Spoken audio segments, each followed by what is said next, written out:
Oh boy, we're live on the air with 0 viewers. Fantastic. Detach. Yes, okay, good for you. Jesus down the gutter. All my hopes in vain.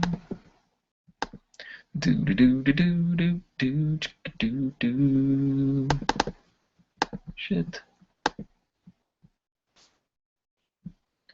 All my hopes in vain. Here I am. On the short side of nothing. Here I am. Well, I can't find my way home. Nee, nee, nee, nee, nee, nee. Well, in 3 minutes we're going to start, ready or not. See who's going to show up tonight, and you'll all get the replay for this. You even got to hear me sing a little bit at the beginning of this, and I won't obviously charge you for any portion of that entertainment. It is going to be action-packed. If you're watching the replay, and it looks like many of you may be, some people are in. Hello. For those of you who don't see this live, and if you're watching the replay, obviously there's an issue here about getting your questions answered. I will still take your questions. I'm going to do a follow-up email on one section in particular, and that's the brain chemistry and the glossary. And I sent you an email about helping me get this glossary correct. So I see that we got a couple viewers in, which is great. And this is a new service I'm using, so you'll have to bear with me. This is the first time I've used it. It's Webinar Jam. I tell you, if you ever got to do a webinar, I mean, even though I'm ignorant and actually won't be a good representative of it, don't let that stop you. If you got to do webinars, Webinar Jam is absolutely the best service there is. And don't you know, what's the other one? GoToMeeting and all the rest. I mean, these guys blew this out of the water. So anyway, that's a little plug. I don't know the people who do it personally. I'm not paid to say that, but Webinar Jam is fantastic. It uses Google Hangouts as a platform, and we can do basically whatever we want. So I'm going to be starting a presentation here in 2 minutes. We'll give 2 more minutes for anyone to show up. Cell phones off, please, and we'll start actually in just about 60 seconds. I'm going to run grab something to drink, and we will be ready to go. Okay?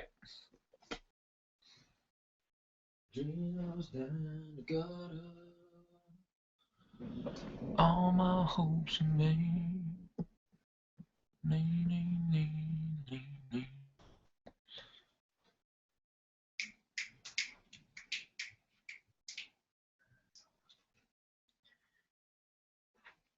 I can't find my way home.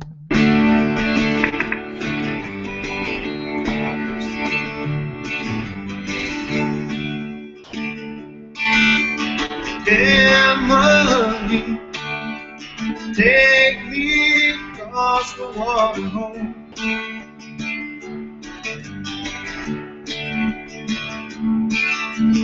Emily, look how much we have grown.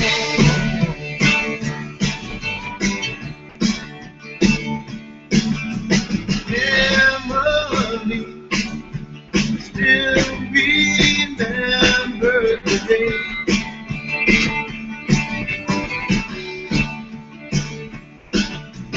Waking up, chasing shadows away.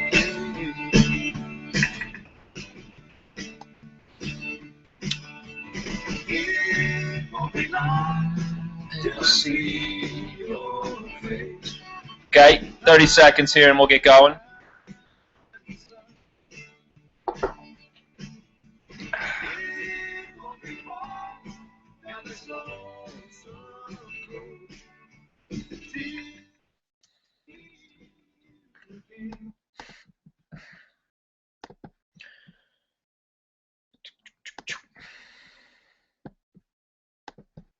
Okay, awesome. Welcome, and thank you for being here. And if you're watching this on a replay, again, let me just say that we have this issue of being able to answer your questions live. I will still take them, and I may even do a second short piece to answer questions, just a short video that I'll send out. I did get some questions, so we're going to get to those. The basic format for tonight will be, good heavens, as I said, I'm learning how to use this platform. The basic format for tonight will be, I'm going to do it as quick as I can. I'm going to get through what I consider to be the really, really important points on the material that I put out to you. This is Bridging the Chasm, and I want to share with you again some really important commentary. Okay, the whole point of this is to shorten your learning curve. Okay, I've done a lot of the work that most of you are going to have to face in dealing with the mainstream, and it's a big mistake to redo it. I mean, no doubt about it. Like, why would you do that, right? Get clear from people who have already done it. And so that's what I've tried to do for you, and that is the goal of this, is to really shorten your learning curve. So here we go. I'm going to open a PowerPoint here. I think I know what I'm doing. Actually, I don't know what I'm doing. Give me 30 seconds here. Let me just pull this. Okay. Okay, I do have some questions for you. And again, bear with me. It's the first time I've used this platform, okay? But we're gonna roll quick when I start this. So before I actually get into the PowerPoint, I want you to type into your chat box. I'm gonna open this question here. If I'm doing this right, I don't know if you can see this.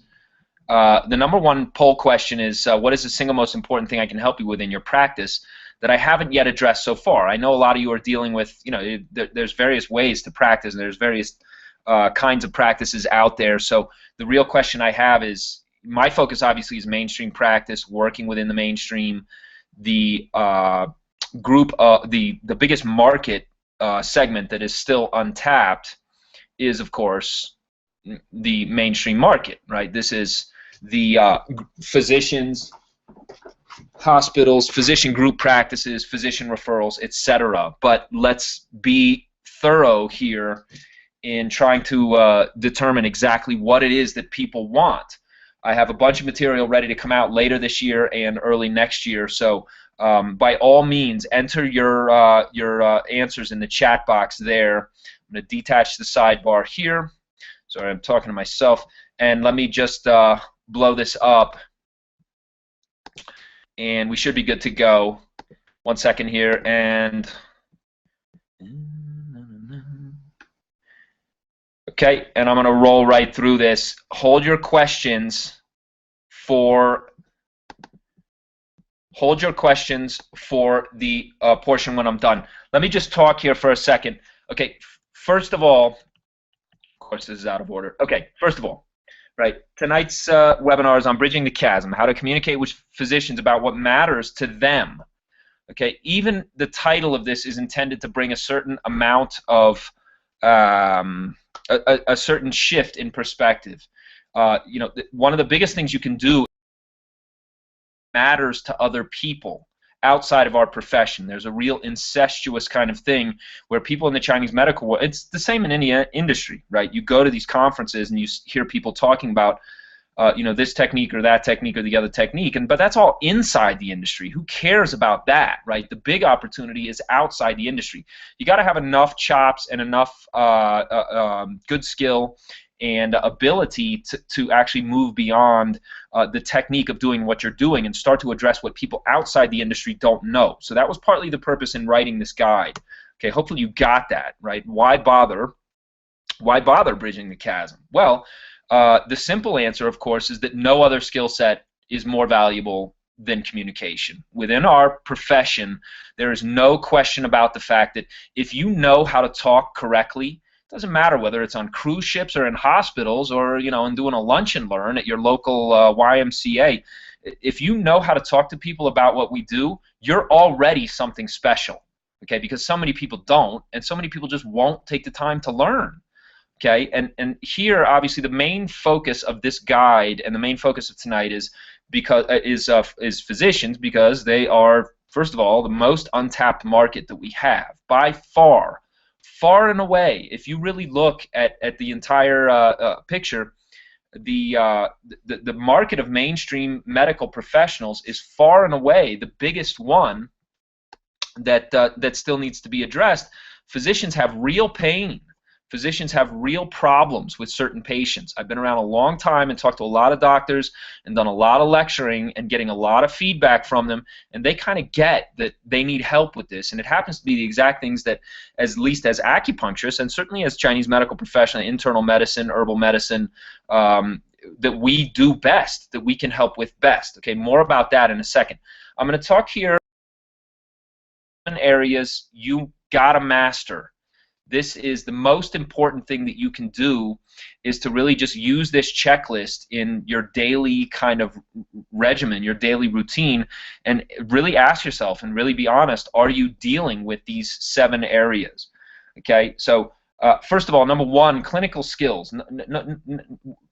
There's certain things that successful clinicians are doing that other unsuccessful practitioners are not doing, right? And you see here on the slide, no matter how good you are, it doesn't really matter how good you are in clinic. It will only take you so far to be a good clinician. So what are the things that successful practitioners do that less successful practitioners aren't doing, and what is the biggest error, the biggest mistake in our profession regarding clinical skills? I read a very interesting statistic several months ago, maybe a year ago now, that NCCAOM reported in their job task analysis.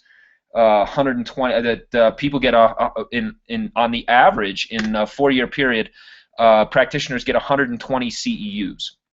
Most of these, of course, relate to clinical skills. That's mostly what CEU courses are focused on. That is what the marketplace is rabid to learn, right? What's the new technique? How do you treat this, that, or the other thing? I had this conversation with Lauren Brown of Pro-D fame in Vancouver, and you know, we have an ongoing dialogue about how, and it's tinged with a little incredulity about how so many people in the profession just don't get that clinical skills aren't really the big deal, right? By far, you got to move beyond clinical skills, because by far clinical skills are far and away not the most important thing for you to focus on. And so NCCAOM requires you to get 60 hours within a 4-year period, and the job task analysis reported that actually most practitioners, on average, they get 120 CEUs. So that's double the number that you need to get, and most of those are clinical practice, kind of clinical skills, kind of continuing education. That's an incredible statistic, because what it really amounts to is, you know, first of all, why are people going that deep into clinical skills? You've been through school. If you got the hang of acupuncture and pattern discrimination, you can certainly help a huge majority of the population. It's not something that you have to really again, you don't have to beat that horse any further. And the belief, the number 1 error really in thinking, is that if I get better in clinic, then I'll make a bunch of money and my practice will be great. And this is absolutely patently untrue. And it doesn't really matter what industry you're in. The idea that doing the thing that you do better, in this case acupuncture or you know, internal medicine, the thing that you do better is not going to make for a better career. Okay, and this is bad news for a lot of people. Obviously, if you've read the guide, you know that I kind of have a different take on this, and that the important thing is not clinical skills, but how you position yourself within the market and how you specifically communicate about what you do. That is the big gap right now within our profession. So with regard to clinical skills, you know, I've sort of differentiated mainstream practice clinical skills from everything else out there. There's a lot of people doing a lot of things in private practice. Some of it's good, some of it's really good, some of it's kind of sheep shit. And you don't want to be one of those practitioners. You want to be somebody who could practice anywhere, at any level, at any time. Number 1 thing, let's say the number 1 and 2 things that you've got to know about what really works in a hospital. Okay, and it's, again, right, if you don't know my career, I've been working in hospitals since, I've been working within the mainstream since '04, but I had my first hospital gig in '08, And in two separate instances, one in Guatemala and one in Chicago, I've actually founded hospital practices that became teaching clinics. And the hospital, the way I did this gave me carte blanche in both cases. I just heard from the medical director. They're asking when I'm coming back to Guatemala. So, you know, building these kind of relationships is very, very important for your career, and it's not that hard to do. The important thing that I want you to get from tonight is you could actually go do this, right? If you had the chutzpah to do it, you could actually go do this yourself. And so what are the two things that are important about clinical skills? I said that clinical skill, no matter how good you are, it doesn't matter, right? It's only going to take you so far. But if you said, what are the important things to know about clinical skills? Number one, if you're an acupuncturist, needle response is everything. Okay, don't ever, ever, ever, ever, ever, ever, ever needle without getting a response. If you do, re-needle, right? Don't be one of these practitioners who just sticks pins in people and somehow calls it acupuncture. That's not really good medicine. Okay, and again, I'm focusing on acupuncture here because within the mainstream, this is the low-hanging fruit. I actually did get herbal privileges at both hospitals, and I can do anything I want. I'm no longer part of Mercy in Chicago, but certainly I have carte blanche still in Guatemala, and they're very happy to have it, right? And how do you do that? Again, the second piece to this is your logic matters.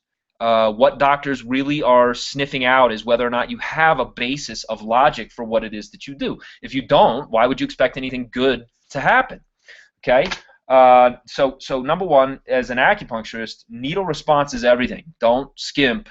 Don't fake it, okay? People know if you're a New Age practitioner and you just stick pins in people and expect that the placebo response is going to take care of everything. That's bad practice. You need to get a needle response. The Chinese are very clear about this, okay? Needle response is pretty much everything. And if you're a good practitioner, you get this already. So I'm not going to say more about it, but if you're not getting good needle response, make sure that you are. That is the medicine. Okay, and if you understand the research we're going to talk about, you'll understand more about why that's so. Okay, number two here, the number one is knowing how to talk about what you do, by far. Okay, knowing how to talk about, and again, the rest of these points get into exactly what the skills are to talk within the secret lingo and the presentation skills outline and the rest. That's coming, but just flat out commit to learning how to talk about what you do. You don't have to follow exactly what I've said, but I'm going to give you some good breakthroughs here. But this is the number one skill. Okay, you've got to know how to talk about the medicine. Do you really understand holism? Can you really talk about pattern discrimination? Can you really get in front of any audience and really sound intelligent about what you do? Because people are, whether they understand all the logic or the epistemology of your logic, obviously holism is a different basis of knowledge. It is. It's different. It's not endemic to our North American culture, but people do know logic when they hear it. And this is the part that you've got to really commit to, which is don't be one of the bullshitters, right, who's talking about, oh, it's 5,000 years old and it's energy medicine and all the rest of this. That's death to your career within the mainstream. You can't pull it off. It just can't be done. I've never seen it. I've never heard of anybody doing it. There is a way to talk about holism within the mainstream, and that's obviously our focus for tonight. So commit to learning this. Commit to learning how to talk about the medicine, and also commit to learning how to talk about sales. Okay, sales lingo, selling your services. It reminds me, there's a wonderful book by Robert Bly. Get it, you need it. It's one of the best books ever written. It's called Selling Your Services. The guy's great, right? Robert Bly, Selling Your Services, Word to the Wise, right? Put that on your reading list and pick it up. Great read about how to really position yourself as a top-class authority. We'll talk about that in point number 6 here. And it actually pervades a lot of what I'm doing these days. Know how to talk about the medicine. Know how to sell. Know how to sell. Study marketing like your career depends on it, because quite frankly it does. Okay, one of the best... one of the very, very best workshops that you could go to, and it's free, okay, if you're around the LA area, you could get to this free. If you're anywhere close, drive, crawl, walk, do whatever you have to do.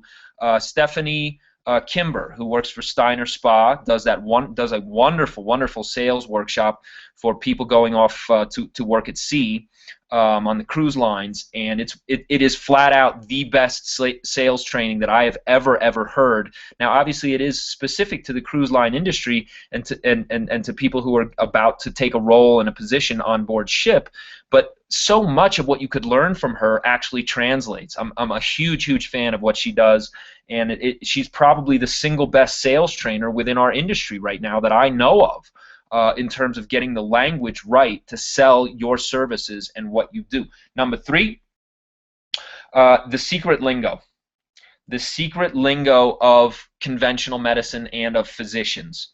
Okay, again, right? You've done things much harder than learn this. If you got through a Chinese medical school and program, you've done things much harder than what it is that I'm proposing that you need to do to really take your career to the highest level. Not to the next level, to the highest level. This is the level that that most of the industry still needs to aspire to, and this is the level that mainstream medicine is waiting for people to actually step up and to take responsibility for. Okay, the secret lingo. I can give you some of the sources that I used. One of the best is a guy named Robert Sapolsky. He's a fascinating fellow and very interesting, and he is the kind of reigning authority on stress and brain chemistry. This is a great place to start. He put together a course for the Great Courses. It's a company called The Learning Company. Just Google them online. If you're not familiar with these people, you should be. You can get incredible continuing learning in adult learning and education. It's called Stress in Your Body, Robert Sapolsky. This was a great source for me to really get clear on a lot of what was happening. It gives you the ABCs of what's happening when people break down. This, again, is like the 90% of our population that we treat, the walking wounded, and people just dealing with common everyday complaints. But it really makes the brain chemistry part clear, and this is where you got to go when you're talking to physicians. Another one here, within Bridging the Chasm, you have, of course, the guide that... the guide itself will help you, because the slide particularly on epidemiology. Okay, make sure you look at the slide on epidemiology. What is the patient population suffering from? Okay, if you know that, if you kind of get that, then obviously you're in much better shape than if you don't get it. So, begging your pardon. Okay. So make sure that you're really clear on that, the epidemiology. If you know what physicians need and are dealing with, well then obviously you're in a much better position than people who don't know that, right? Again, this comes back to the why. Why should you bridge the chasm? Again, because these physicians have real pain points right now. They're dealing with, most of the physicians I know of are dealing with patients that they're really unhappy seeing. And like a glass ceiling about what they can do for them. That's where we step in. Okay, that's your value added to the mainstream. So really recognize that understanding the epidemiology puts you in a position to talk about your value to the mainstream. It's I mean that's like marketing 101, right? Put yourself in the place where you're adding the most value to the people who need you most, and obviously you have a lot of leverage within the marketplace. Okay, and the third one is ask and listen, right? Get cozy up to some physicians in your area. You know, I wrote in Hospital-Based Acupuncture Essentials, my second book. I put together, you know, a basic outline for how you find and work with a physician champion, and you definitely want to have that. You definitely want to be on board with getting physicians in your corner. Okay, so I want to get through this quickly. Ask questions and they will tell you. They will absolutely flat out tell you what they're struggling against. It's pretty much the same for every doctor. I mean, I'm sure certain specialties are less concerned with what we could help them with than others, but by and large, doctors are seeing the same patients over and over. The epidemiology is what it is, right? If you looked at that slide, you know what I'm talking about. So all of that research was done by Dr. Rafford. It's a kind of meta-analysis of a bunch of different studies, 2,000 to be exact, right, of what's going on out there. So you can reliably depend on what it is that is in that guide in talking to physicians. I've had a lot of experience with this. That I haven't had run into any problems where somebody said flat out, hey, that's nonsense, you're wrong, and you got it all wrong. You can reliably use this information. Okay, number 4, presentation and communication skills. So here we get deeper into knowing how to talk about what you do. Okay, the truth is, everything you do is a presentation. Every time you interact with a physician, you are presenting to that physician. Okay, it doesn't really matter if it's on a phone, if you run into them in the grocery store, or if you're doing a grand rounds at Cleveland Clinic. You got to know how to pitch these people on your value, and you got to do it in a way that doesn't jump the track. Okay, you really do get one shot with most physicians. You can bring them along slowly, and maybe you have 3 or 4 interactions, but if you blow it, you've blown it for good. Okay, and I go into how you're gonna blow it and what not to do within the guide. And I'm going to share with you here in a few moments in some other slides some of the real breakthrough things that people have told me have been really valuable. So make sure that you're doing these things. Okay, this will be very important to you. I talk in the guide in Bridging the Chasm about structure and content. Okay, this is pretty straightforward. So if you haven't read that part, go back and reread it. The important thing about structure, again, I've already said this in point number 1 here, know the logic of holism. What this comes down to really is, do you understand the statements of fact, and can you bring this to other people's attention? Hey, doctor, that's a fabulous question. In holism, we say this, and this is how you would understand it, right? This is dogma in holism, right? Liver and kidney share a common source, right? Something. What that means is, right? Can you break these things down for people in a way that they understand? Because they'll really respect you if you take the time to do it, and it's not that hard to do. I've done a lot of this. The other thing, of course, is the logic, I'm sorry, the logic of pathophysiology. If you really understand how to talk about pathomechanisms in holism, and if you don't understand this, then you need to get clear on it. I put an entire extra hour as a bonus lecture into my latest guide, Fast Track. If you're watching this either as a rerun or if you're on here live now, be sure that you know how to do this. Okay, the whole reason I teach this almost in every class that I do. But if you don't really understand the logic of holistic pathophysiology, you're always going to sound like you're bullshitting. Okay, but if you do understand the logic of holistic pathophysiology, you pretty much got the keys to the kingdom, because nobody else in the room is going to know better than you do about the logic of holism. And that's a very, very powerful position to be in when you're talking with physicians. Okay, so again, the structure needs to include a lot of logic about holism. Their biggest question is, do you have a logical methodology? And the research is pretty ironclad at this point. There's very few people who are going to deny that what you do is valuable. The main thing is they need to know if you understand it, if you are a joker. They're not buying whether acupuncture is legit or Chinese medicine or holism is actually helpful. They get that part. They're already sold on that.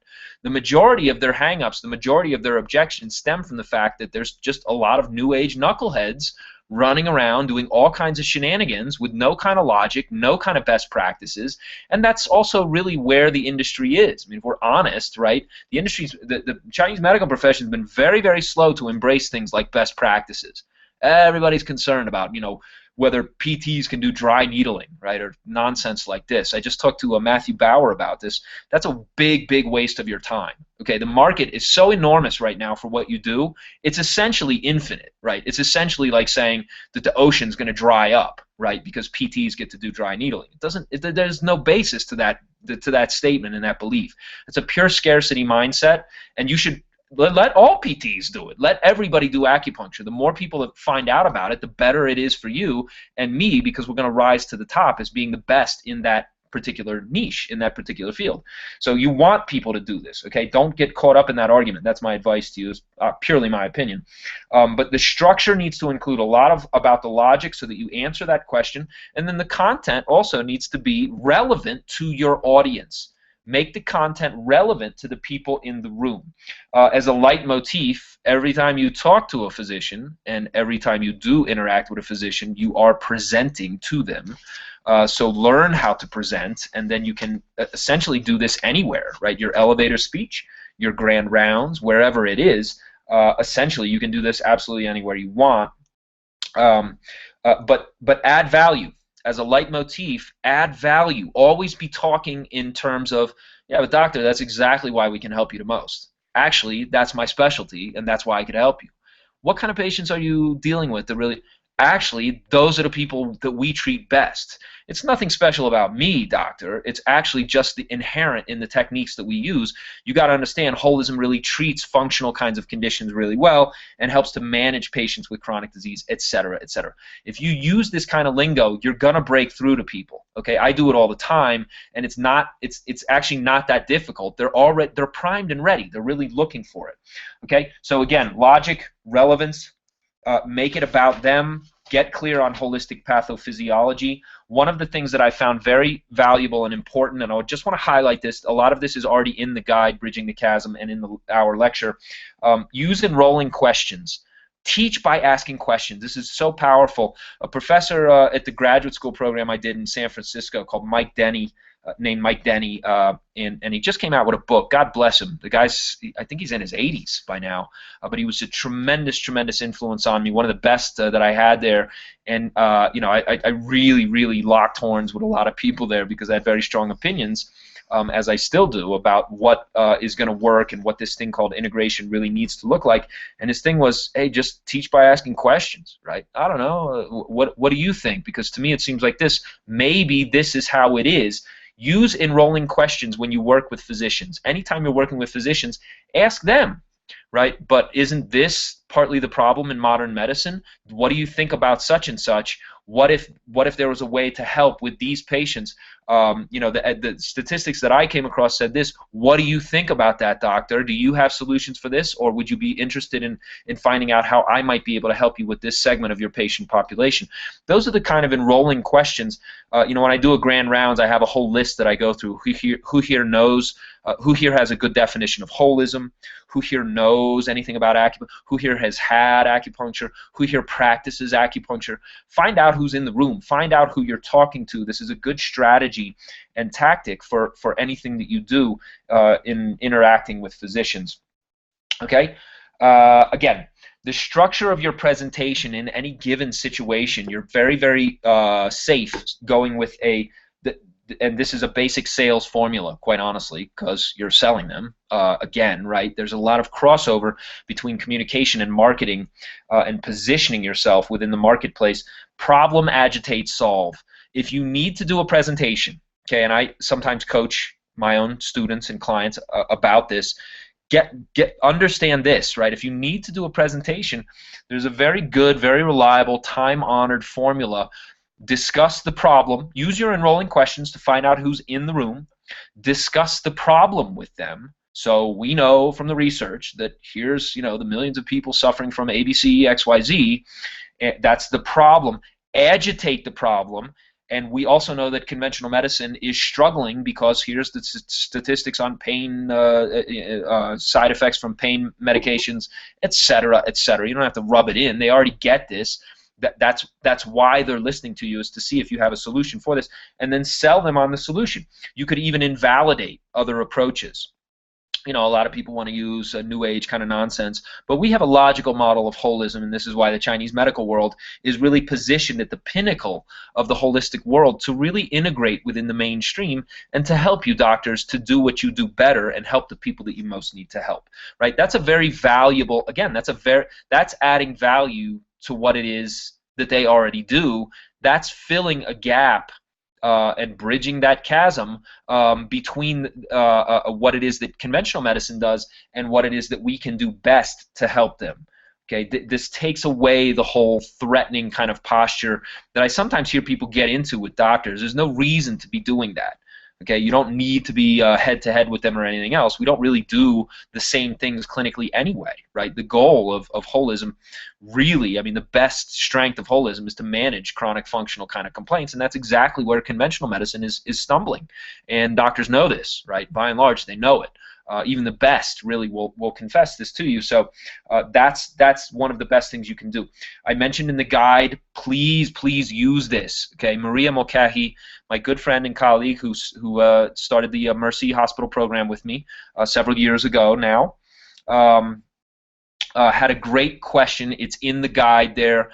I'm not going to go over it now, but use that, right? Hey, doctors, you know, why are you here today listening to me? And then her answer for that is very compelling. It's like, you can hear a pin drop in a room after she drops that on them, because that's exactly why they are listening to you, is they need to know what their patients are seeking, and obviously the patient population is hip to looking for other solutions outside of the conventional kind of mainstream. Okay, understand what physicians are upset about. This is roughly page 18 in your guide. Okay, talk about pattern discrimination and this skill of reframing. I didn't go into this in Bridging the Chasm, but you do have to know how to reframe.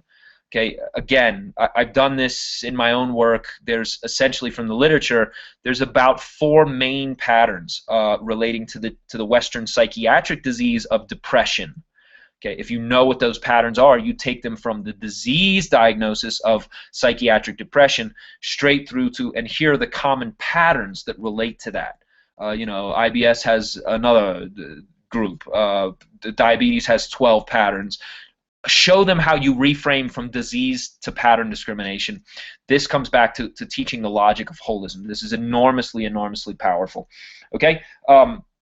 If you're talking to a group of gynecologists, make it relevant to gynecologists. If you're talking to orthopedists, make it relevant to orthopedists. So again, this thing about being relevant. Number 5 here, be familiar with the current research. Okay, this is what Dr. Rafford did so well. I'm not going to talk about this more. I did have a question from Erica in Australia. It was a good question. She asked more about, say more about how to talk about placebo. I don't think you need to do more than what Dr. Rafford has said, which is use it as a pivot. That's great. Great question, doctor. You know, a lot of people think it's all placebo and expectation. Truth is, of course, most medical procedures have some element of placebo, but we know from the research that acupuncture and Chinese, well, acupuncture specifically, is not just placebo. And here we go into, again, the deeper research, the epidemiology, what people are dealing with, the latest about needle response and what really matters, right? All of that is contained within the guide. We're going to talk about it here in a little bit, so I'm going to leave it for the section on neural networks. Okay, number 6, demonstrating an authority in your field. Why? Because quite frankly, there's no other place to be. Okay, it doesn't matter what level you're an authority. You could just be an authority in your geographic region, right, in your part of the city or whatever, right? But you want to be the authority on your topic in your area. That's what it comes down to. Okay, and if you're not, you need to work to get there. How do you work to get there? Well, you present, right? You get to the front of the room. That's one of the ways to be an authority. Number 2, you write.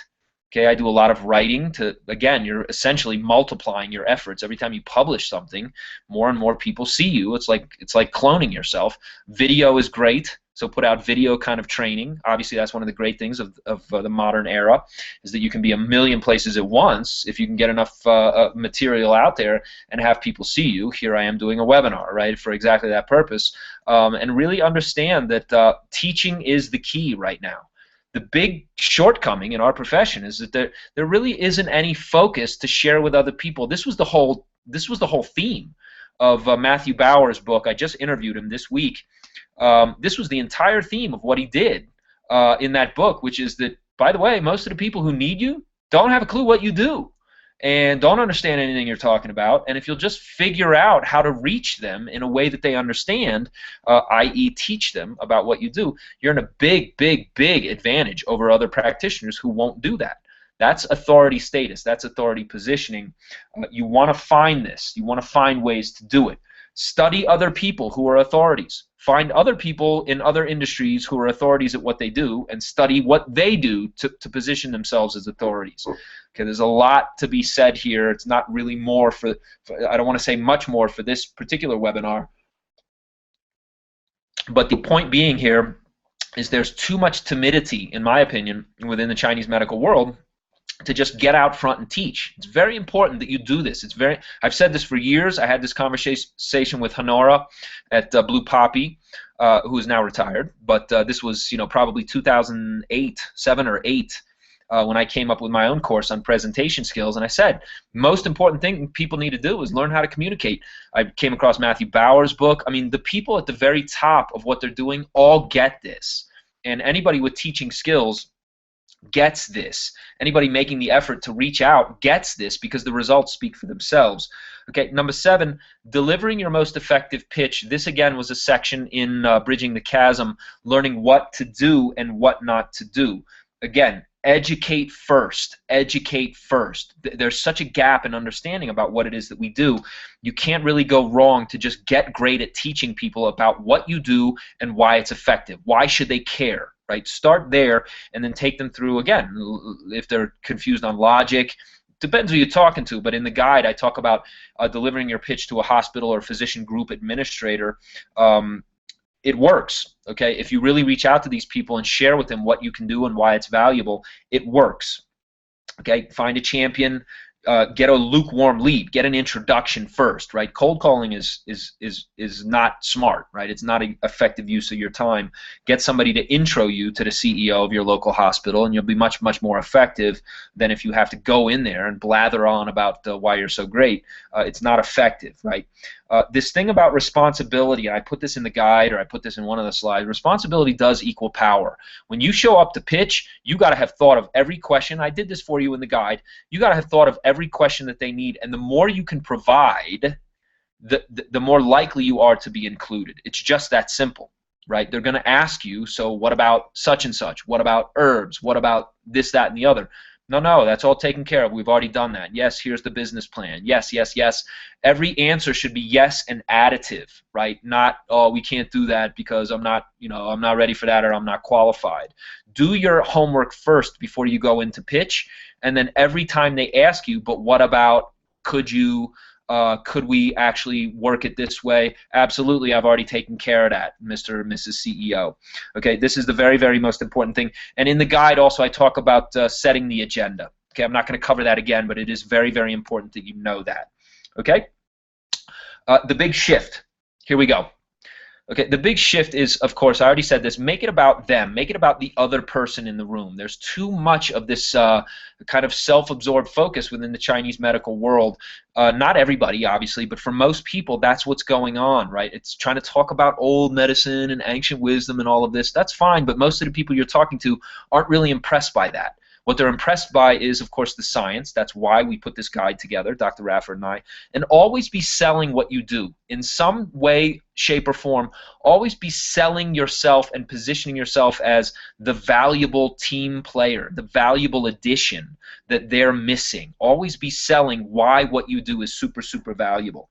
This is very, very important. Again, just to review here, every interaction with a mainstream professional is a presentation.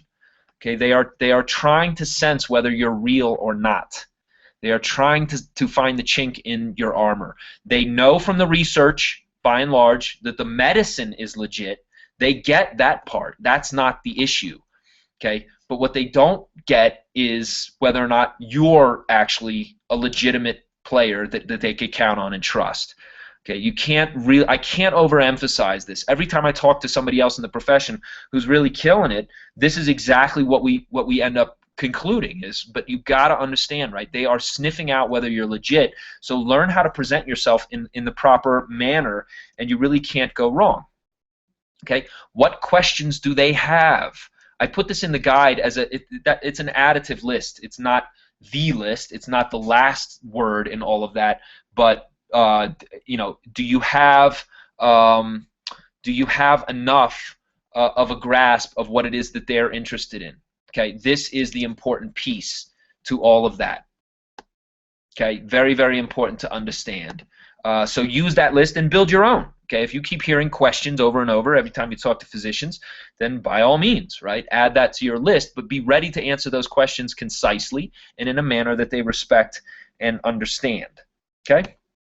What language and phraseology do you need to use and not use? I talked about this. Okay, no doubt you've got to get clear. There are certain things you need to define. Have a good definition for holism. Able to clarify the terminology that you're going to use, right? If you mention pattern discrimination, have a good explanation for what pattern discrimination is and, again, why it's valuable. what things should you avoid. Hopefully you know this if you know my work at all by now. But again, I've sat through presentations where people are talking about chi and energy, and doctors are literally texting their friends about what they're going to have for dinner. And you don't want to be that person ever. Okay, so one of the big breakthroughs, and again, a good friend of mine said when she read the guide, actually this was like an epiphany, right? And that she was really sheepish because she was guilty of this in several instances. Talk about chi in terms of function. Functional medicine has huge cachet right now within conventional circles. There's a lot of doctors doing CME kind of training on functional medicine. Okay, Lauren Brown and Pro-D, and apparently somebody up there associated with Pro-D is teaching a whole course on functional medicine like it's brand new, right? Like it's like nobody's ever discovered this before, right? Which is amusing on some level. But of course, chi essentially refers to an aspect of function. Now, it's not the same. Again, we have to delineate or differentiate the epistemology of holism vis-a-vis conventional reductionism. Okay, in other words, the function of the spleen in holism is not identical to the function of the spleen in biomedicine, right? There's certain things that don't quite match up, right? But by and large, in terms of functional aspects, right, again, they will recognize the logic if you present the logic. Okay, the heart function is to pump the blood, right? That's a functional aspect of health. The lungs' function, right, is to push the chi through the body, right? Push other functional aspects through the body. You can get these concepts across if you talk in terms of function. You don't really even have to use the word chi in most cases. Actually, you don't. I've given entire talks where I actually never really use this term unless somebody else brings it up, and then I go, great, thanks for asking. This is why I'm using this term, because it's much easier to understand holism as functional medicine. The Chinese medical model is the most elegant model of functional medicine that exists. And if you really look at what people are doing with CME, continuing education for doctors, trying to teach them about functional medicine, they're by and large trying to create a model that we already have, right? That the Chinese medical model it has already handled. They're trying to, it's like personalized. It's biomedicine, but on a personalized level according to your particular signs and symptoms. Well, that's pattern discriminating. That's holism, right? That's the concept of chi as a useful concept in treating the functional aspect of a patient. And again, the basis for this is understanding pathophysiology. That's how important that is. Okay. I've said this already. Again, but just to reiterate, be organized. Take them through a step-by-step explanation of the logic of holism. Every opportunity to interact with a doctor gives you an opportunity to teach them about the logic of holism and the logic of holistic pathophysiology. Again, if you don't know this, if you don't understand this in the proper way, then by all means, pick up, if you haven't picked it up yet, pick up a copy of my guide, Bridging the Chasm. It's just a phenomenal compilation of my 14 years of experience. You're going to be very happy that you have this. Get a copy of Fast Track. The bonus lecture is on pathophysiology, and I have a whole handout for you that really brings you a lot of clarity on this topic. So don't waste your time. Like, get clear on this and get clear on it quickly, because you'll be very, very glad that you did. Okay, it's very important to understand this in a really clear-headed way.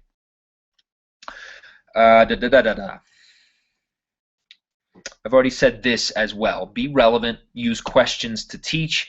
Know the epidemiology of 21st century patients. I've talked about it in the 1 hour lecture. It's in the guide, Bridging the Chasm. Use. Obviously, you're going to reframe, like I did a talk for a gynecologist on chronic pelvic pain. Well, you should know the common patterns that relate to chronic pelvic pain and take them from disease to patterns. That's good lecturing. That's good teaching. That they get that, right? That's a breakthrough kind of moment for them. Use the latest research on acupuncture. We're going to talk about that in a second. Give me just a moment here. Ah, yes, that is our next slide. So let me switch now, because this is really the important piece from the webinar today. We have known for, I don't know, 30-odd years about endogenous opiates and acupuncture's effect in stimulating the release of endogenous opiates, right? essentially morphine and heroin, right, that's produced inside the body. That's basically what that amounts to. It's actually stronger than a lot of external. Endogenous release of these pain medicines is stronger than anything you can really take, unless you're going to tickle the edge of overdosing on these drugs, which of course nobody is interested in doing, right? So acupuncture's effects, you got to know this, because you got to have a lot of confidence. Almost when I approach doctors and when I talk about stuff, I do actually have a certain indignity that they don't get it, right? Now it's for effect. I'm kind of play acting, but if I come up against doctors, and again, most of them kind of get this, but if I come up against doctors who are very incredulous about the effects of acupuncture, the legitimacy of it, I respond with a type of incredulity of my own. Like, you've got to be kidding me. How could you possibly be an MD and not know this?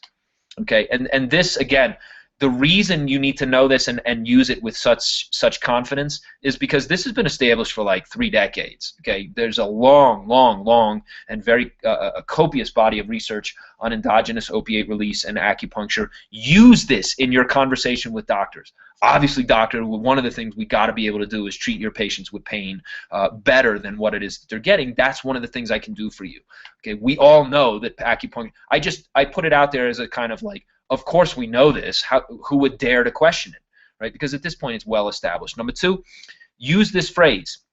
Is another piece of phraseology, right? Downregulation of sympathetic nervous system activity, hyperactivity, or upregulation, right? You downregulate, upregulation, right? This is essentially how they understand the stress response. The stress response is sympathetic nervous system hyperactivity. The cool term, right, within conventional medicine is you downregulate this hyperactivity.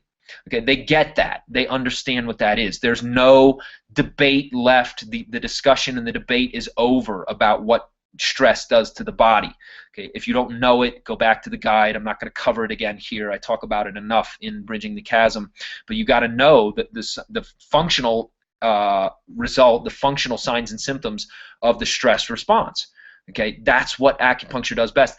If you get a needle response, there's plenty of literature that says if you don't get a needle response, you're not going to have any good effects, right? So that's why I said in number 1 at the very outset of this webinar how important it is to make sure that you talk about it in that way, right?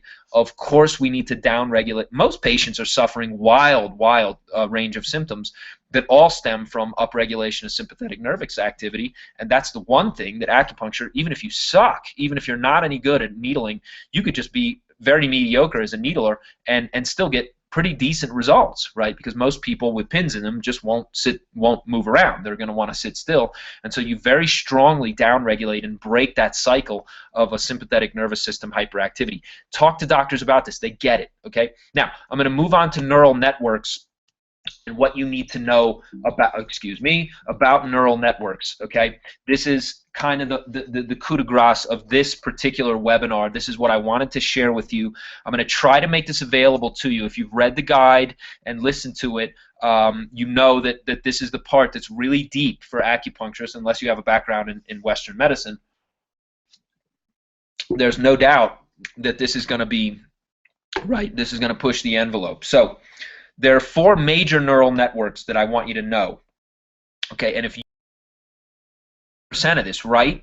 And you can talk to doctors like, doctor, you know, the important thing about acupuncture and what you need to know about how I can help you is, of course, deeply rooted within the literature on neural networks. Now, this is all very fresh research. It's really within the last several years that this has come clear and that our understanding is clear.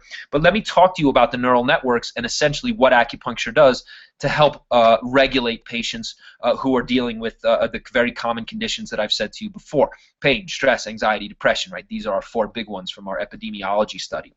Okay, the number 1 neural network that you need to know and have some familiarity with, take notes on this for God's sake, right? You'll retain it better if you're actually writing, even more than typing, but know this. Okay, at least know this so that you can speak intelligently, and then I'll tell you sort of what the punchline is when talking to doctors about this. Number 1, the visceromotor network, right? The so-called central autonomic network, also referred to as visceromotor network. Okay, the central autonomic network is made up of the HPA axis, right? hypothalamic pituitary axis. If you're not clear on this from any other studies, get the work by Sapolsky. It's like a $60 course. I mean, it's worth about $10,000 to your career, I can tell you. But he talks about this at great length, and this really helped clarify it for me. The hypothalamic pituitary axis, the hypothalamus releases ACTH, which regulates the adrenal cortex. Okay, when you're stressed, this thing is jacked, okay, and you're running on adrenaline, and your adrenal cortex is very, very overactive. Okay, that's the stress response. You're basically living on glucocorticoids. This is what, again, Sapolsky does a great job going into depth and really giving you the ABCs. But this is the important thing. The visceromotor network, the neural network, referred to as the central autonomic or visceromotor network, involves the HPA axis, the limbic system, right, which is made up of the hippocampus, amygdala, and cingulate cortex. The number 3, the prefrontal cortex, and I'll talk about the PFC, prefrontal cortex, in just a moment because it's central to everything that's going on with people who are really whacked out with our common epidemiology here, and the brainstem. Okay, nothing really to say about the brainstem, but the limbic system is made up of the hippocampus, the amygdala, and the cingulate cortex, and the prefrontal cortex is related to the amygdala. The amygdala is a really central part of the brain. Again, you need to be familiar enough with this. You're not going to like get in a pissing contest with doctors. That's not the point. But if you know these terms and you know what these structures do and these aspects of these sections of the brain actually do in terms of their functional effects on a given patient's actual functional physiology and their actual health and illness, especially with pain, anxiety, and depression and stress, which technically is not a disease, curiously enough. Okay, but if you know this, if you understand these terms and these areas of the brain and the effects that they have, you have a huge, huge, huge leg up. You are automatically in a different category as far as any doctor is concerned, because what other acupuncturist has come talk to them about this? Nobody, right? It's not possible. It's just not happening yet. This is the front edge of the front edge of where our industry needs to go. And again, nobody's done this work to really reach out to doctors to explain this to them. Okay, I'm not going to go into all the experience I've had and how many times I've broken through, but trust me, if you learn how to talk about this, you have huge, huge authority status in front of doctors. Okay, the important thing about the visceromotor aka central autonomic network, is that the prefrontal cortex downregulates the amygdala.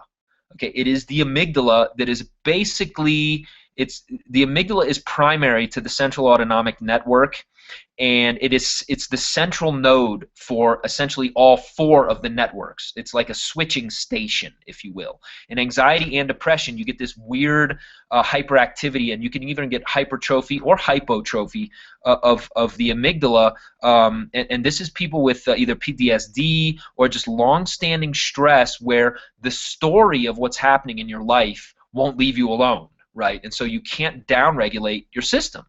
And this is, of course, I'm going to get to what acupuncture does to regulate all of this, but this is fascinating shit. And if you really understand it, if you really study the latest research, and Paul and I have a lot, Dr. Rafford, Paul and I will have a lot more to come in the weeks, months, and years to come. We are at the front end of everything that we have to share with you, so stay tuned. But this is an introduction to these concepts. The number 2 network that I want you to know about is the default network. The default network is the neural network that really deals with homeostasis. Okay, it's the background tasks, right? To use a computer metaphor, right? The background, it runs all the things from, heartbeat and breath and your body temperature and all the rest. The default mode network is essentially running all the things in the background that you need in order to just hang out and stay alive. Okay, the other 2 networks, I'm giving you a real lightning fast kind of thing, and then I'm going to take questions. The salience network is really concerned with cognition. This is really tied to your prefrontal cortex, and it kind of decides what matters. Right? It's like you're going to get hit by a car, but there's a really pretty butterfly on the side of the road. Well, getting hit by a car is important, so it picks that out very quickly and tells you, again, and here we get to the executive network, the number 4 network that you need to know about. The executive network is exactly what it sounds like. It decides what action to take. Okay, so these two, the salience network and the executive network, gear down the central autonomic network. Okay, the salience network has to do with how you cognize reality, what you see and believe to be true about life, and it is very tied to the area of the brain that is the prefrontal cortex. Again, the importance of the prefrontal cortex, and I'll have more to share with you about this in my own guide coming out, the Barefoot Guide to Brain Chemistry and Acupuncture's Effects, more or less that's the title. That'll be coming out next year. Okay, it decides what matters most. And you need to know this. You absolutely need to know that just the basics of these the brain chemistry and the different networks that I'm telling you about. The executive network helps you decide what action to take. Now, the important thing about all of these, the four networks that I've mentioned, the central autonomic, aka visceral motor network, the default mode network, which has to do with homeostatic balance within the body. You can already see how default mode network is affected by acupuncture. You know where I'm going with this. If you have any kind of ability to think critically about what it is that we do, obviously acupuncture has a big effect on restoring homeostasis. So, and then the number 3 and 4, the salience and executive networks. These are the 4 important neural networks. Okay, why is this super crucial? Because if you know how to talk about the 4 neural networks that exist, doctors everywhere will absolutely applaud. Right? This is not something that the Chinese medical profession has really endorsed or embraced, is to just learn how to talk to doctors about what they care about, right? The important things are what they think are important, not what we want them to think are important, right? About 5,000-year-old, right, stuff that, again, there's a lot of unspoken cultural kind of pride and hubris when you're talking to doctors. Obviously, they're not impressed. China is or has been a very conquered culture as far as the West is concerned. Okay, if they were so smart and ancient medicine was so valuable, then everybody would be studying Chinese medicine, and they're not, right? What's dominated for the last several hundred years is, of course, Western medical science. Now, as Chinese medical professionals, we're all very, very enlightened about the shortcomings of conventional medicine. You're not unique in that way, because a lot of patients kind of get that there's a lot of problems in conventional medicine too. By the way, doctors also understand the shortcomings of their approach. Most of them have enough humility to say, yeah, here's where we're struggling. That's why we want to talk to you, right? You're going to get that a lot once you start reaching out to them. But of course, it matters how you approach them. It's very important how you approach doctors so that you don't actually put yourself in a position where no matter how valuable you are, they don't want to work with you because you're either a jerk or they just don't want anything to do with you because you got that chip on your shoulder that so many holistic professionals have about how superior ancient medicine is, right? It's not really that way anyway, so you can drop all of that and be very comfortable doing so. That's my advice to you. The important thing about acupuncture that you need to convey to doctors is this concept of, and write this down, top-down control. Okay, top-down control is it happens naturally, right? The networks themselves turn off hyperactivity, but in patients, especially patients who are just racked with stress, which by the way is like 90% of the population, right, who are dealing with something that's just overwhelming them, even if it's just prolonged stress. Not one thing, it's just a very long-standing stressful kind of situation, just day after day, daily stress from living in North America. We all deal with it, right? Some people deal with it better than others. If top-down control fails, and this was the metaphor that Dr. Rafford used when he wrote that section for Bridging the Chasm, so go back and read it, right? The car runs out of control with no brakes. This is what happens. It's especially prone to happen around age 40.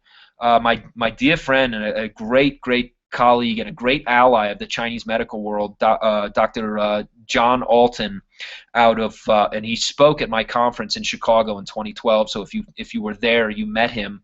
Has done some of the very best work that I think exists in Western kind of medical literature on Qigong. They've done a lot of cancer studies with patients at the University of Virginia. He and Dr. Tyven Rich, who also came to the conference in 2012. And this was so important to me when I found this, but a real ally to the Chinese medical world, understanding how the body breaks down. There's a biological shift. It happens around age 40. I'm going through it, actually. I mean, I know what he's talking about experientially, and essentially this top-down control can really, you can very much it wavers, right, on collapse. You have very interesting things that can happen to your sleep cycle. You have very interesting things. Stress becomes a bigger deal, right, as you age. And so people go out of balance in pretty predictable ways, whether you're looking at it from the point of view of pattern discrimination, which is the importance of understanding holistic pathophysiology, or whether you're looking at it from the point of view of neural networks and brain chemistry and all the rest. This is what's happening to people. And top-down control, loss of top-down control, is pretty damn important to understand, right? It's actually really important to grasp what it is that is happening, so that when you're dealing with doctors, when you're talking to doctors, you actually understand how to talk about that with them.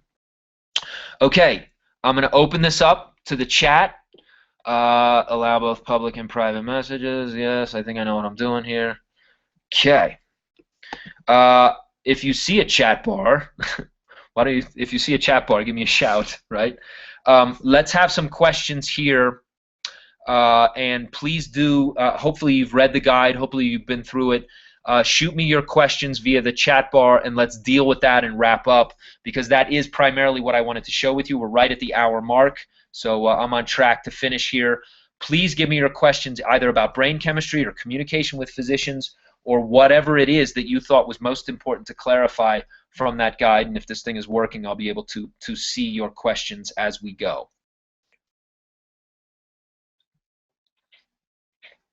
I pray heaven somebody's got to have questions. So if you have questions, now is the time.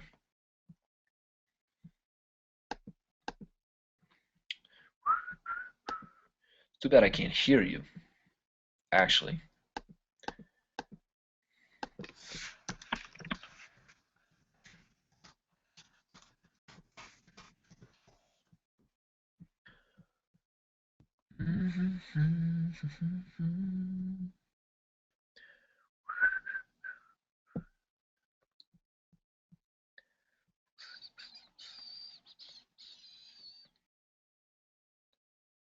Okay. Anka, haven't seen you in a long time. Well, I either don't know how to use this platform yet, or nobody's typing questions. So,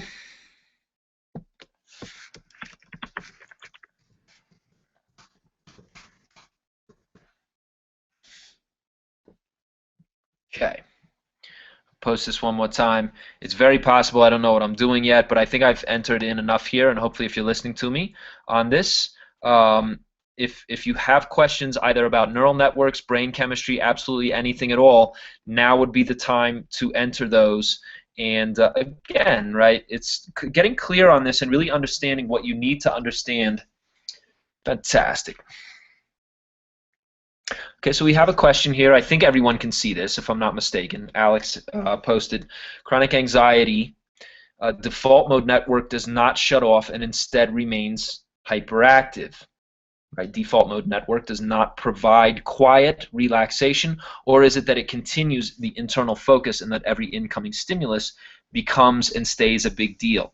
Anxiety is very, very tied to the amygdala.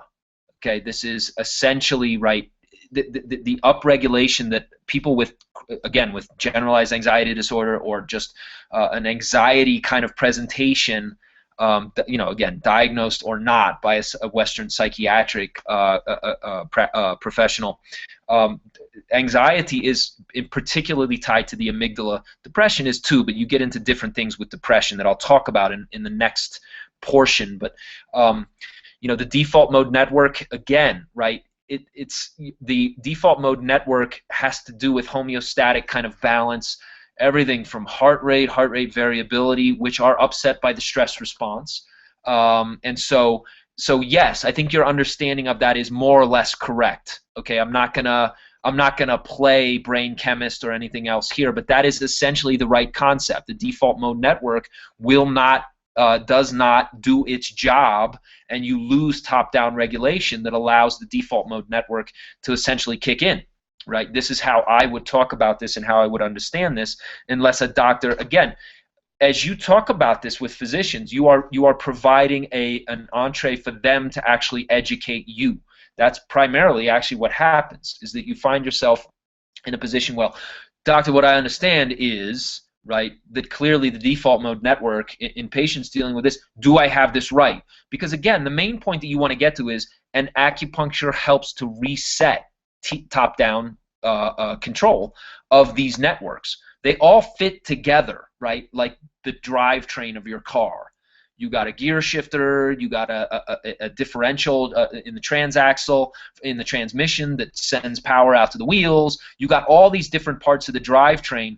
Think of it that way. I mean, it's a gross mechanic kind of metaphor, but that's what biomedicine really works well with, is these kind of mechanical metaphors. So use that, because I think it's valuable. And yes, you're correct, Alex. That is more or less correct.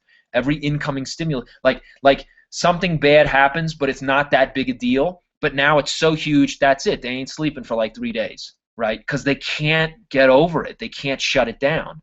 There's a biology to this. There's a brain chemistry to this, okay? It's, again, you see the incredible power of the mind. This is why it's so great to study holism, is because we're so focused on mind-body kind of interaction. Okay, next question, please. You guys got to have questions. You got to. It's so important to nail this.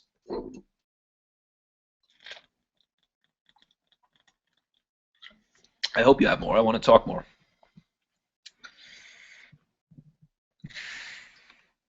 I can't actually see if anyone's typing. So, let me just say, while you're doing that, if hopefully everybody on here has Bridging the Chasm. If you're watching this and you don't have it, because I did send it out to my entire list. And so if you don't have it for any reason, by all means, go get it. This is going to turn out to be one of the really, really important pieces of material in your career. Paul and I have just started. Okay, we have so much material coming out. The real problem we have is organizing it and not overwhelming people. But effectively communicating with physicians is like, this is going to be the key to all future endeavors in your career. Count on it. Okay, I'm not making this up. It's if you don't get this information from me, go get it from somebody else.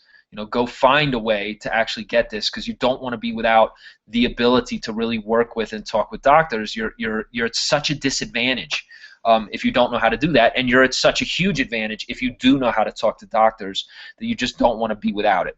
Okay, if there's no more questions, I'm going to pretty much wrap this up. And the piece that we did not, I want you to email me. You can email me at my personal email. I think most of you have this. I recognize people on this. But you can email me at info@barefootmedicinetraining.com, exactly how it sounds, no spaces, info@barefootmedicinetraining.com. I'm really interested in knowing, I put these questions up here. I put up the first question, and I've put up now, well, I don't know if you can see this. Can you see this? The number two question here. How difficult has it been for you to find solid answers to the above question? Right? And what's the number one thing that you need help with in your career? Obviously, for me, communication's a big one, because it really does position you as an authority, and everything flows from that. Okay. Number two, how difficult has it been for you to find a solid answer to the above issue, whatever it is for you? Okay. And then number three, why specifically would getting a solid answer to your number one issue be important to you? How would this help you and change your career and change your life? Okay, I'd love to have these from you.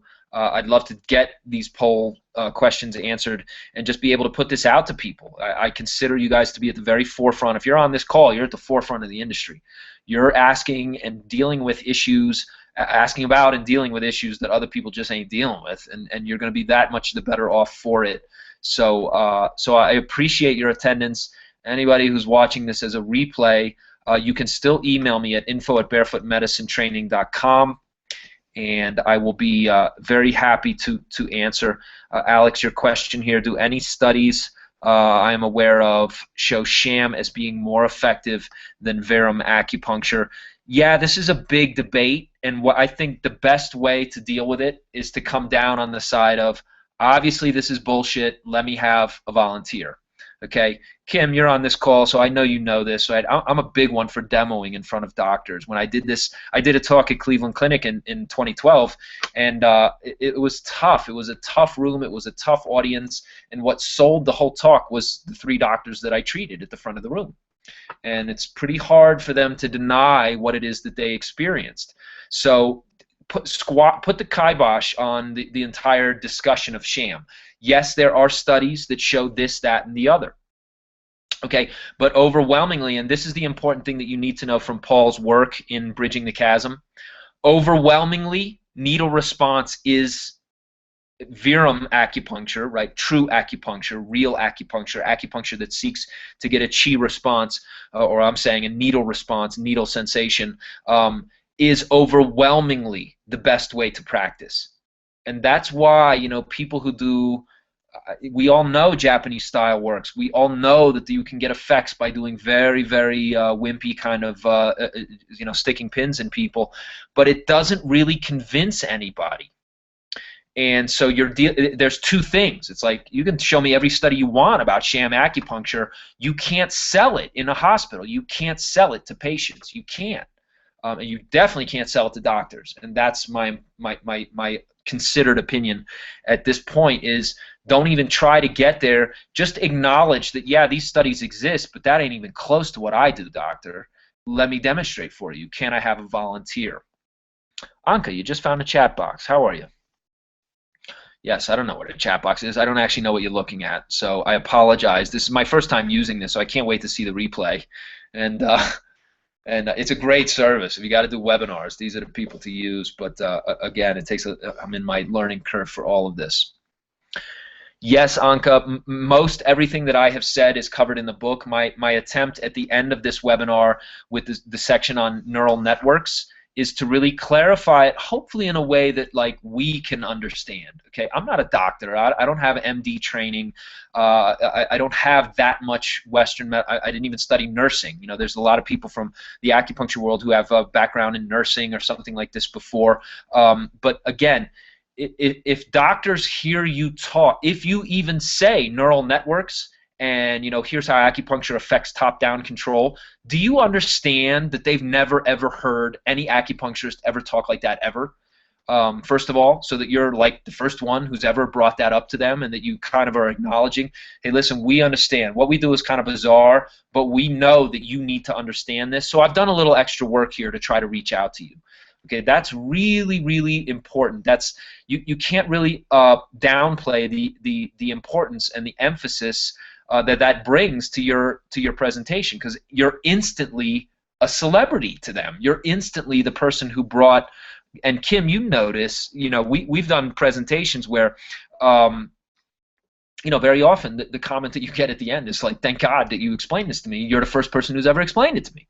Okay, and when you hear that from a doctor, that's legit. That's like a big deal, right? Because they don't say that kind of stuff lightly. Okay, remember, doctors have to do all kinds of continuing ed all the time.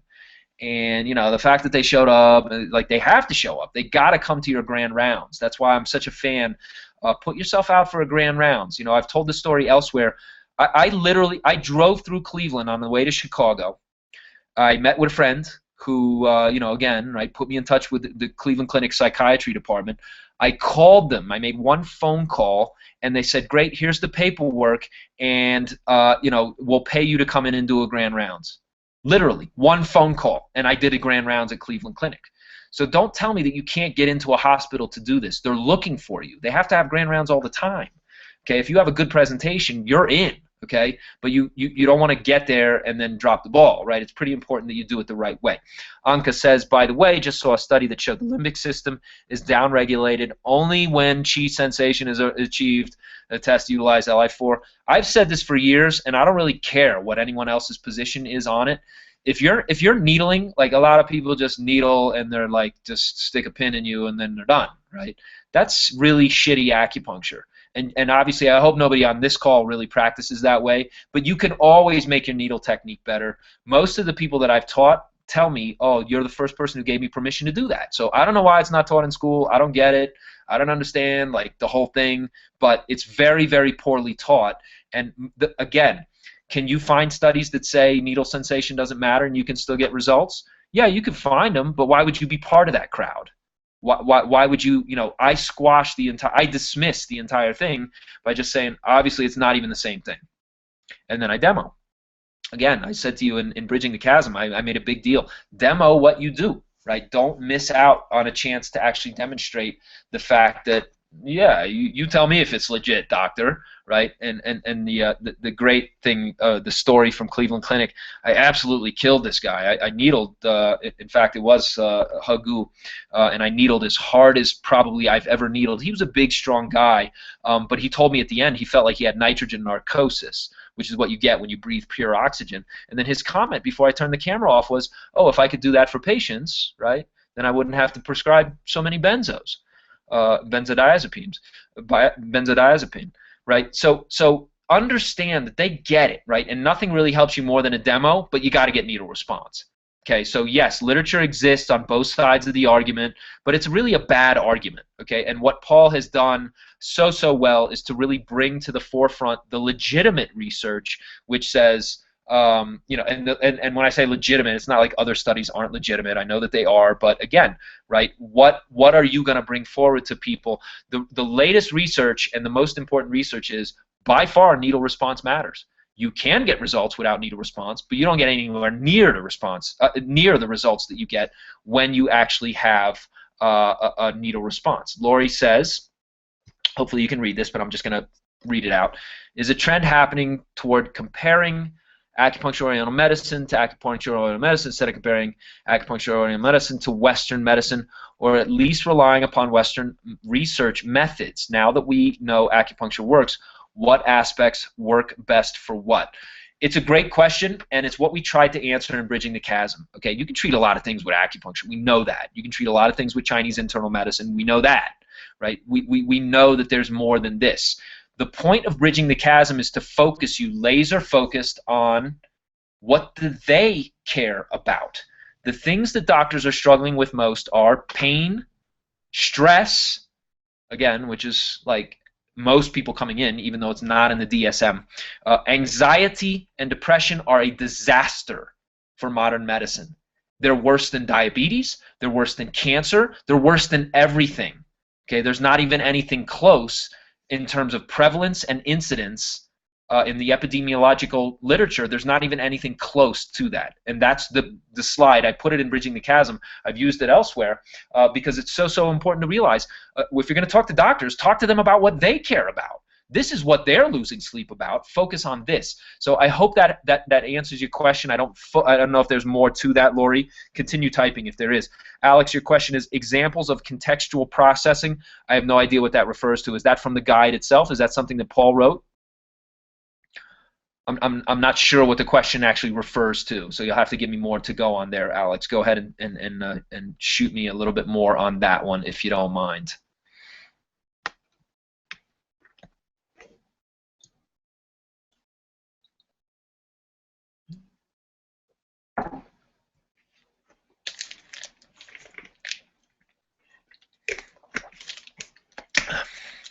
Yeah, exactly.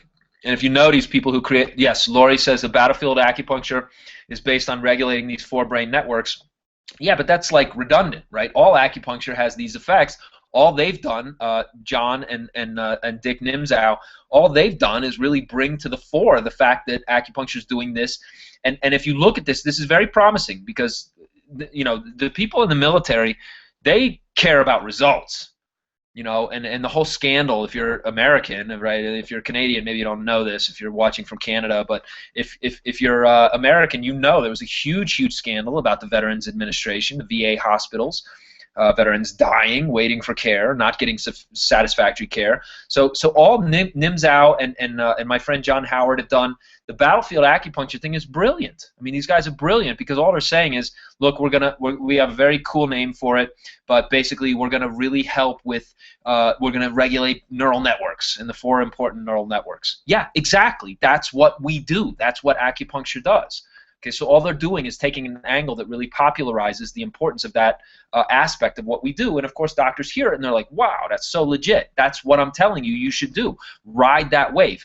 Anka says, I work around docs in private practice and feel comfortable talking with them, but feel they see me as competition. How should I handle that? The way you handle it is exactly what we've talked about tonight. Position yourself as a valuable addition, right? You're not competition. Doctor, here's what we do that can help you help your patients.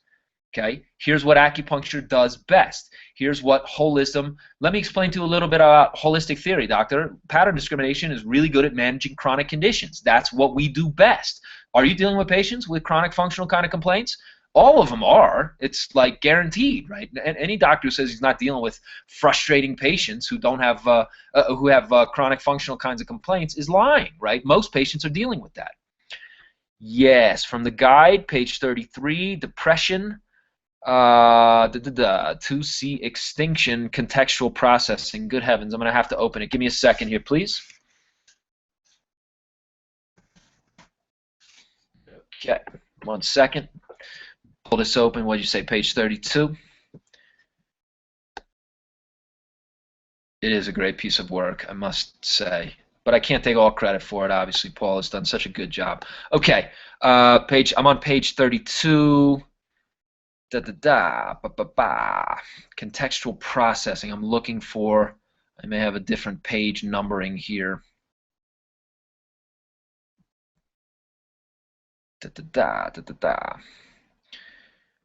Hang on, Alex. Hang on. I'm getting there.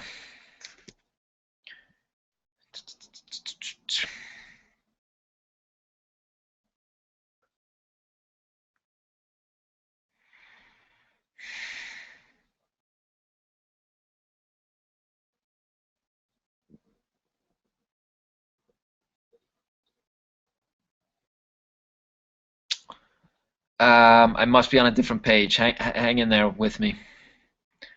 I have a PDF without the cover, so I think it throws the page numbering off. So I'm looking here at what you might be referring to. Contextual processing. Yeah, forgive me. Give me 1 second here. I'm going to pull it up. 33. Yeah, you probably. Hold on. We need to check the question box. Let me get to you, Alex. Hold on 1 second. Check the question box. Okay. Battlefield acupuncture protocols for brain networks. Yes. Okay, I'm not sure what you're referring to, Lori, but let me pull this up and just see. Alex, what are you looking at here? Give me a second. It may be page 33 on my document. Let me just see if I can find it. Oh man, my computer's so great. Come on. Come on. Come on, you. Okay, here we go. 1 second. Alex, where are we looking? Page 33. What is the? I'm on 34. Just looking for the term. What did you say? Damn it. Contextual processing.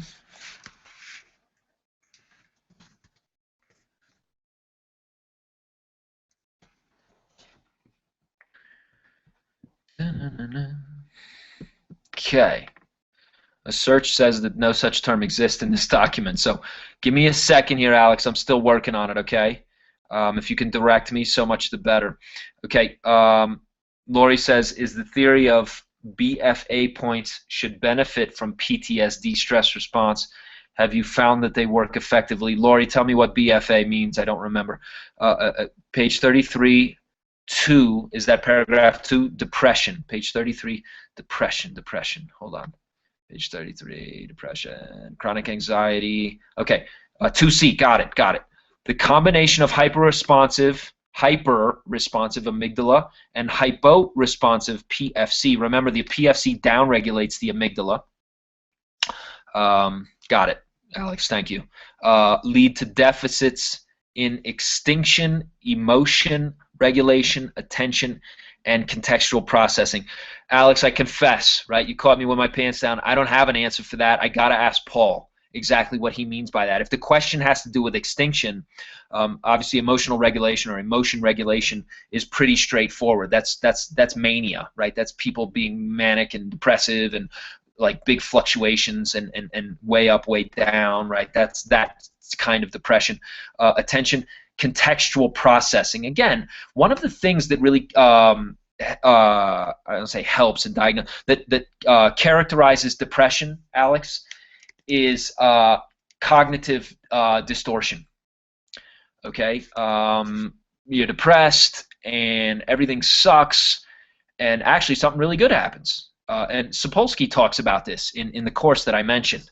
One of the things that that characterizes depression is this contextual processing. You lose the ability to see reality clearly. You think something sucks, but actually you just made huge progress during the day, but it still sucks, right? You're so far off from your perception of reality, nothing is ever going to be okay, ever, right? And even when good things happen, you can't even see that something good happens or has happened. Okay, are you following me here? That's what he's referring to as contextual processing. This is what happens when the neural networks fail. This is what happens in major depressive disorder, MDD. Okay, and so 2C, this combination of hyper-responsive amygdala, right? The amygdala is overactive. It will not shut down. It will not let you be at peace. And hypo-responsive, PFC, prefrontal cortex, it's the PFC that downregulates the amygdala. So both of those things usually happen together in patients with serious depression, major depressive disorder, leads to deficits in, I don't know what he's referring to. The word extinction, I don't know how to answer that. I don't actually have a good answer for that. Let me ask him. Let me make a note to ask Paul about that.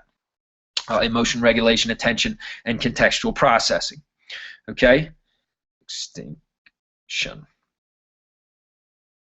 I'm shocked you're all hanging in there. I love it. I want everybody home for dinner, so we're going to start to wrap this up. We're at the hour-and-a-half mark. Is there anything else that I can ask? Alex, I will get back to you. I'm going to send this out as a follow-up email. What I'm really interested in, and again, if that's one of the terms that we need for our glossary, what I'm really interested in, everybody watching this needs to send me an email to get to ask about and get clear about whatever terms you're not clear about. There are several, and I said this in the email, the second email about this webinar. There's several references to a glossary. We didn't put the glossary in because I didn't want to bog people down. We made a decision not to include it and just to ask people what terms they wanted clarified from a doctor so that you can talk to other doctors. Okay? So Alex, I will get to you. Please email me at info@barefootmedicinetraining, or you can email me at my personal email. Actually, call me at 866-841-9139, extension 1011. Write it down. I'm going to type it in the chat box. Just leave me a message here, okay? It's 866.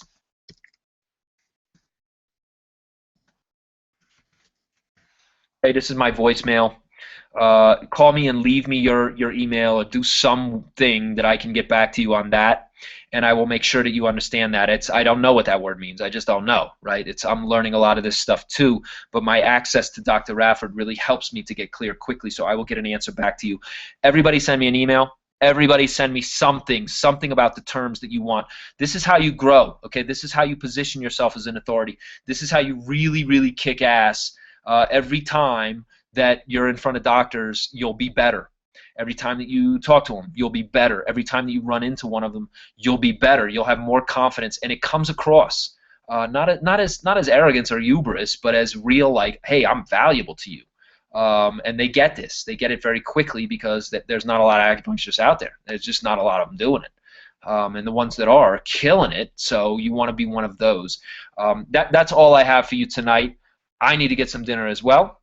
And so if there's nothing else, please, if there is anything else, by all means get it into the chat box quickly, and we'll take another about 60 seconds here to answer any other further questions. I want to hear emails from everybody watching this about how we can make the best glossary possible based on this guide.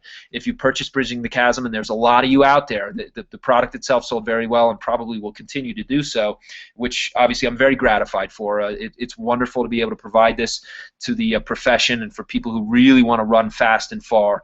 This is the future of the profession. Okay, have no doubt that what you're seeing is exactly where our profession is going. If you don't get that, you wouldn't be on this call. But if this is like breaking news to you, then great, good for you. So if there's nothing else, we're going to finish this for tonight. Please send me an email, info@barefootmedicinetraining.com, and tell me what terms. Go back and read the guide, right? Read a little bit of it every day, right? Digest a little bit of it every day, and you'll be that much better off for it. Anka, God bless you. Thank you very much. I'm working in isolation for so many years. You can't imagine what that means to me. Thank you very, very much. I believe I'm a little bit of an optimist about what's coming, and I believe there's some major, major breakthroughs for both the profession, but especially for the individuals within the profession who are gonna really run far with what it is that's happening. The new healthcare legislation has created market incentives for you to be successful. I just talked to Marilyn Allen in California. Blue Cross Blue Shield has earmarked $65 billion to get results in keeping people well. That ain't that's a lot of marbles. And if you get that a lot of that money is basically aimed at you, right, then you need to be getting busy to be valuable to the mainstream. So there's great things coming for the profession, but you've got to be one of the front runners. You've got to be one of the leaders. You've got to be a teacher, an educator, an authority status on your given topic. And I'm going to have a lot more to say about this. If you didn't get fast track to mainstream practice, get it, right? It's the best, tightest. Just imagine having clarity on all of these things I'm talking about.